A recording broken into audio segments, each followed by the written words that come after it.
The views and opinions expressed on Real Talk with Horace Sheffield are not those of WADL TV 38 or Adele Broadcasting Corporation. Giving you real talk, real talk, real talk. Take a walk down this path through Detroit, This is real talk, this is real talk. Real issues straight from the heart, Giving you real talk, real talk, real talk. Take a walk down this path through Detroit, This is real talk, real talk, real talk.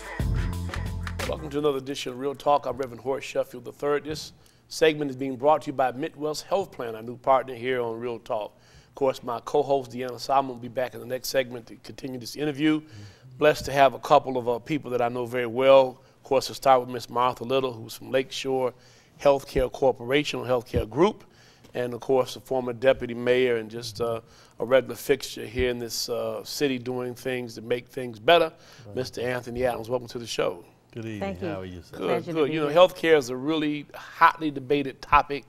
You know, the characterization of medical insurance is Obamacare, whatever. Right. You guys are involved in the end of it. It's very critical in terms of folks who need long-term care. Exactly. Why don't you tell us what you do? Well, Lakeshore has three separate corporations. We have our skilled nursing facility, which Ms. Little was the administrator.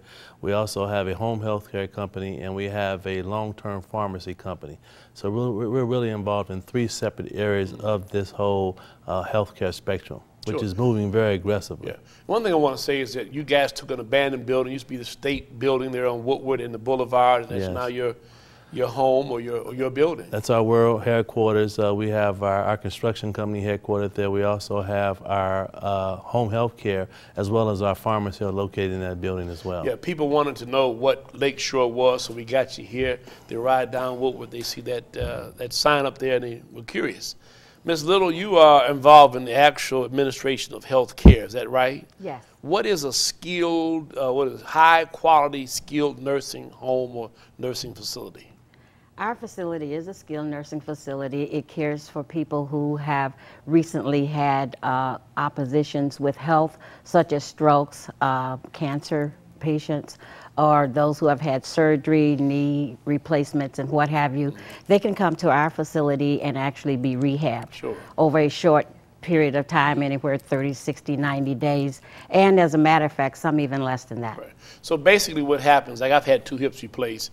If I was in a traditional hospital and I needed more care, rather than send me home, a facility like yours would then step in and I would be housed there until my period of care was absolutely, right. Absolutely. In our specialty care unit, we have 21 beds, and they're dedicated to situations such as you just described. Okay.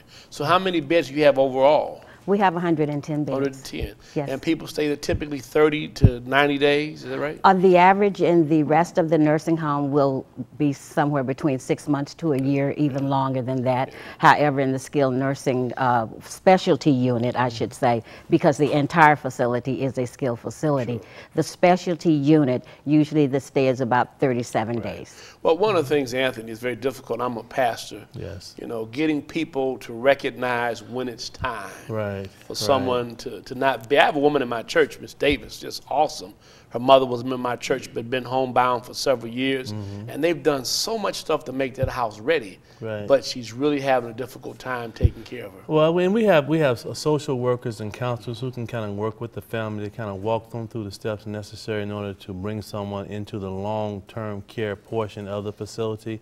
I think oftentimes people want to hold on to mama too long, and we want to put them in a position where they can have a high-quality life, where they can have recreational activities, religious activities present, great home-cooked meals, and that's really what our facility offers. It is a well-rounded facility which offers just a full array of services that you would really want to have your parents. Yeah, makes me want to come just for the home-cooked meals. Well, we really would encourage you to do that. In fact, we also had to kind of cut down because we found a lot of people actually showing up around mealtime just to eat, because the meals were pretty good. Right. When you say high-skilled or high-quality, what goes into the accreditation and all the things that basically make Lakeshore vouch safe? Right. I'm going to let Ms. Little answer that because she's I just want to make that distinction because you have facilities in Detroit and people often think that means that the same standards are not required, and you keep saying high quality. I want to make sure we explain why.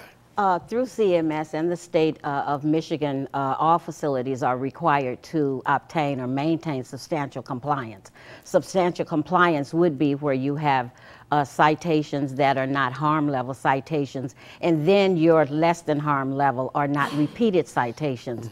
Everything is graded by the quality of life that the resident receives based on his or her care plan when they come to the facility. Sure. And that's what the state measures to see whether or not we are meeting those goals. And so we're talking about your facilities, of course, with the hope that people who are listening would certainly give you an opportunity to care for their parents. And that's the hardest, I think, battle that we have to deal with is sort of the stigma of facilities in the city of Detroit.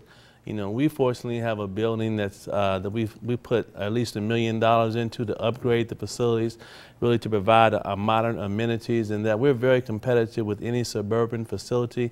And I think we really need to stop the out-migration of patients outside the city, because we offer the same level of care, if not better, in a home environment. Yeah, you offer excellent care. I want to remind you this segment is being brought to you by Midwest Health Plan. We have more information about them in the future. When we come back, Ms. Solomon has some more questions for Lakeshore Healthcare Group. Real talk, real talk, real talk. Take a walk down this path through Detroit, This is Real Talk. Real Talk is sponsored by Midwest Health Plan. Real talk, real talk, real talk. Take a walk down this path through Detroit, This is real. Welcome back to Real Talk with Reverend Horace Sheffield. I am DiAnna Solomon, and this segment is being brought to you today by Midwest Health Plan. We thank our sponsors and appreciate them. Welcome back again with Lakeshore Healthcare. We have President here, Anthony Adams, and Miss Little, one of the lead administrators with Lakeshore. The lead administrator. The leading administrator. That's right. Thank you very much, with Lakeshore. I had an opportunity to visit your facility at the onset when you initially acquired the building and were in transition. And I was impressed with your plan to ensure that Detroiters were being cared for. But we have a real commitment to the community here in the city of Detroit. We believe that people in our city should be provided with greater care than any place else in this country. We love our city, we love our community. We're really committed to making sure that we have the best facility with the best people with the best level of service. Well, based on that, I mean, and what I saw and what I know today, Ms. Little, do you have plans to expand the facility of long-term care? Because we know that with the population, the senior population, certainly here in the city of Detroit and the surrounding areas growing as fast as it is, what are your plans to expand? The existing facility is pretty maxed out as far as space is concerned. However, there are other endeavors possibly that Mr. Adams might want to speak with. Well, we're certainly looking to acquire other facilities. You know, right now we have a couple of letters of intent out to acquire a couple of more facilities in the city of Detroit because a lot of our facilities are old facilities and they don't have the capital necessary to upgrade and improve their existence. And so we're really looking aggressively to acquire more facilities in the city of Detroit so we can take this model and people like Ms. Little and spread them out across the city so we can provide a high level of care. That's wonderful. How do our viewers here at Real Talk find you? Where are you located, the website, and even a contact number? Okay. We are actually located in the just below the DMC area, 9146 Woodward, Detroit, 48202. We actually have a switchboard telephone number, 313-875-1263. And we also have a website, www.lakeshorehealth.com. Okay, and for our viewers out there, the main number, there's also a main number that will direct callers according to their needs. That main number is going to be shown on the screen below, and the number that was shared by your PR person was the 313-483-3905. So that's the number that our viewers will see, and then certainly visiting your website. Your website is very unique in that it really breaks out all of the different facets of long-term care. And that is essential when you're looking to place a family member. Right. How is it that you have the pharmacy on site, and then what other wraparound services are you providing at your facility for the families? We actually have a skilled rehab that does rehabilitation. We have on-site mobile services for x-rays, as well as clinic appointments that persons maybe cannot go to, eye doctor. We have eye doctors that come on site. We have a dental company that comes on site and actually sees the resident. A little more fun part of it is we have a beauty and barbershop on site. Oh, wow. Okay. Yeah. Well, I know that during my visit, you were also planning some physical activities, as far as, like, I think you had like arts and crafts and just some social activities that we're having representatives come in for your actual. Well, it's very clients. important to keep our senior citizens in a very active mode. We don't believe in a facility where people sit around, and there's some facilities you can go through in the city of Detroit where the residents are very stationary. We believe that you keep people active, you keep people involved, and it gives them a much richer life meaning for experience. Yes, it is about the quality of life. And once you have that connection, people not only feel better, but their families feel better. Well, we sort of make it, our facility is a facility that we have a lot of our people who work there actually have their relatives in our facility.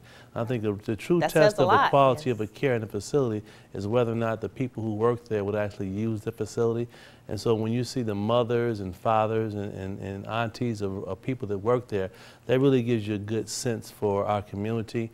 Our staff we have a very good staff. The people have been together for a long period of time. There's great cohesiveness, and then we have an outstanding administrator through Ms. Little, who makes sure that, as I tell her, that she props me up, but she really runs the place. I might be the president, but I'm only president in name because she's providing the highest level of care, has been in this business for a long time, and really should be recognized for what she does in our facility. Okay. Well, we certainly look forward to seeing your entity grow and expand in order to meet the needs of Detroiters. If you could give us some examples of families as far as turnaround times, what examples would you provide our viewers with as far as when you come in to interview Lakeshore Healthcare? Walk us through that process. How would that work if I was interested in bringing one of my family members, an aunt or a grandmother, into your facility? Okay. We could actually admit a resident within 1 hour. Wow.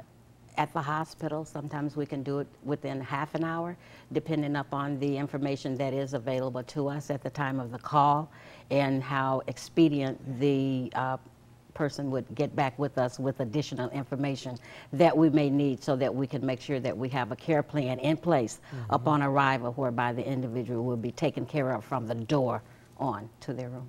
And oftentimes there are situations where people may not have qualified for a particular type of insurance that might be available, and we have sort of caseworkers there who can work with the family, can kind of go through their financial needs and try to identify what type of resources may be available, because, you know, the service obviously is not free. And we do expect that people will pay for the services that we provide, but we do have people that can assist you and your family in better understanding Medicare, Medicaid, your private insurances, how all that fits in, because oftentimes we have people who want admission, but obviously if they don't have the insurance, we have to work with them to figure that out. Okay. So if you could say one final word about Lakeshore Healthcare, what would you like our viewers to know? And we're going to do something real short. So Lakeshore Healthcare is? Lakeshore Healthcare is a part of your family. It's a part of what you need to provide high quality service to yourselves, and we're available to assist you in meeting your obligations to your family. Thank you. This is Real Talk with Reverend Horace Sheffield, and our sponsor today is Midwest Health Plan, and we thank you. Real talk, real talk, real talk. Take a walk down this path through Detroit, Detroit. This is Real Talk. Real Talk is sponsored by Midwest Health Plan. Real talk, real talk, real talk. Take a walk down this path through Detroit, Detroit. This is Real Welcome back to Real Talk. Of course, I'm Reverend Sheffield. You know me. This segment is being brought by Midwest Health Plan. We have more information about them in the future. But we're getting ready for a national election. And, of course, we got a special guest here representing President Barack Obama. And, of course, Ms. Solomon, why don't you give us more information on our guests? Yes. Thank you, Reverend Sheffield. I'd like to welcome Mr. Garrett Arwa to the show today. He is with Organizing for America, and that's Obama for America.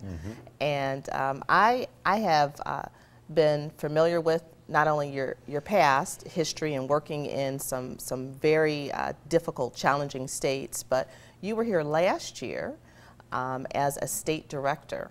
And let me hear and share with our viewers some information about not only your past and how did you start working for the Barack Obama campaign? You know, I was like a lot of people that worked on the campaign in 2008.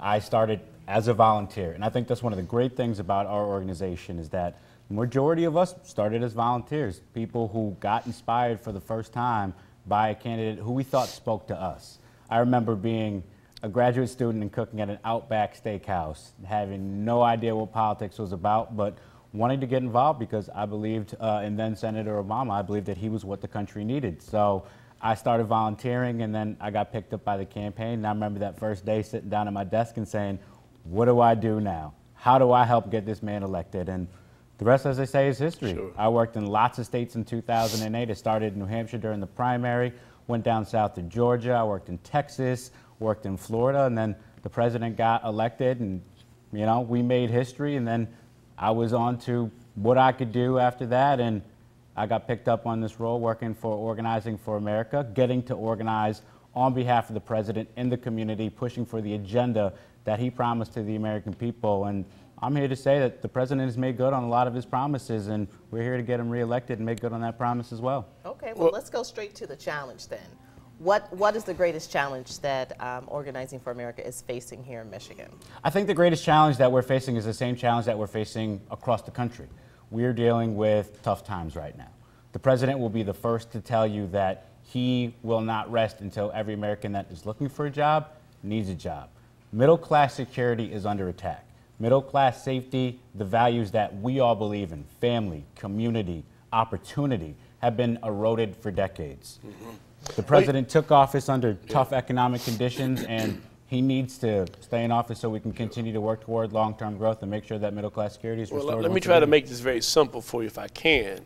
Herman Cain is running for president with 999. President Obama has to be worried about the 99. And the 99 are the 99% of Americans who have gone absolutely nowhere in terms of improving the economic lot. The 1% over these last 20 years, 10 years, have quadrupled their income. So why is it, if you could help me, given that kind of context, obviously something that was rooted in previous administrations, is the president having such a tough time getting his message across that he is a different guy, that he is concerned about the folks who are in the 99 and not that 1%? What does he have to do? I think we've got to do our jobs, and we've got to organize in communities across the state and across the country to get that message out. Right now, the president is pushing for the American Jobs Act. And the American Jobs Act goes right to the heart of what you said, that we believe that we live in a country where everybody should pay their fair share, everybody should play by the same rules. We're seeing with a lot of folks that are running on the other side that they want to go back to the same failed policies that only benefit people who already have the advantages. Sure. The president is pushing for things like rewarding small businesses for hiring veterans that come home. We shouldn't have our men and women in the military fighting overseas for this country and have to come home and fight for a job. That's what the American people believe. That's what the president is fighting for. That's what we're going to organize around. The president wants to make sure that we are being responsible as a government, that we're tightening our belts, but making the right investments in infrastructure, in education, in research, and doing whatever we can do to make sure goods here in America and across the world are stamped with Made in America. That's what the American people support. Sure, absolutely. Ms. Solomon? Well, this coming Sunday on November 6th, we are going to be 1 year out from Election Day, presidential election, 2012. What will we see? What will be different at the 1 year mark this year versus in '07? I think what we're seeing different this year as in '07 is that specifically here in the state of Michigan, activism and enthusiasm for the president, this campaign, our grassroots movement from the bottom up, is at an all-time high. When the president launched his campaign, which seems like just yesterday, and now we're talking about a year out, the president didn't do it by having this big, fancy press conference with flags behind him and all the pageantry. He sent an email out to his supporters and said, "It starts with you." And a lot of people heard that call and they took it. And we've seen unprecedented activism across the state. We've opened up offices in Lansing and Detroit. On November 6th, we're going to be opening up offices in Macomb and Ann Arbor. We had a phone bank in Flint today telling people in Flint what the president is trying to do to put Americans back to work, building our infrastructure, building our roads and our bridges so we compete in a 21st century economy. We didn't have chairs. We didn't have enough phones because people were coming and they wanted to get involved. I think on November 6th, what we're going to see is people across the state come to our office openings, come to our open houses, celebrate how far we've come since the launch of the campaign, and make a strong commitment to where we have to go until the polls close next year. Well, listen, tell the president that I'd like to help him. I supported him early when he ran, along with John Conyers. People thought I was crazy. But two things. One is, and it resonates all across this country wherever I've gone to speak, I've had people stand on their feet.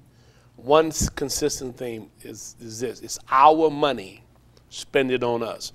People understand that. We're spending billions in Iraq when we spend $1 million on Mac. I mean, people are hurting. And what's worse, Garrett, is we have a group of people who have had a taste of the American dream that's been turned into a nightmare. It's one thing not to have ever had it, but it's another to have had it and lose it. Second thing, a project that Ms. Solomon and I are working on called Connect the Dots. There's so many people complaining about this and complaining about that.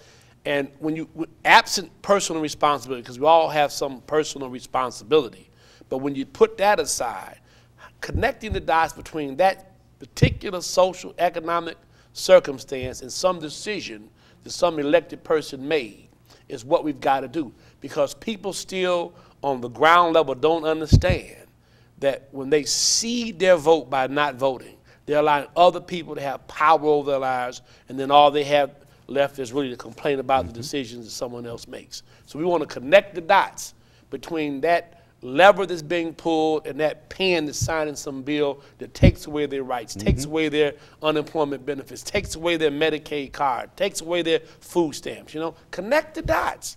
And I want the dot, when it's connected, to lead all the way up to Barack Obama. Come on, somebody.